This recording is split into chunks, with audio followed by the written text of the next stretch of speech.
Pääset tarkastelemaan yksittäisen opiskelijan tehtävää suorituksia menemällä päävalikosta kohtaan kurssit ja tehtävät.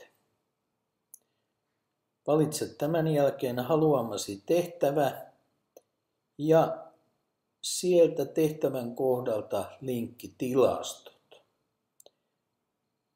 Saat nyt luettelon opiskelijoista, jotka ovat vastanneet tehtävään, ja voit klikata auki yksittäisen opiskelijan kohdalta hänen vastauksensa.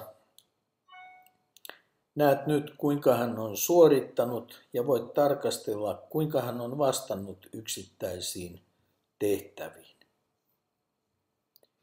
Vihreä tarkoittaa, että vastaus on oikein, ja punainen, että tehtävään on vastattu väärin.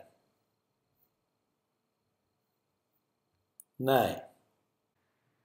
Voit tarkastella myös yksittäisen opiskelijan suoritusta menemällä suodatin kohtaan ja valitsemalla opiskelijan nimen pudotusvalikosta sekä klikkaamalla suodatin painiketta.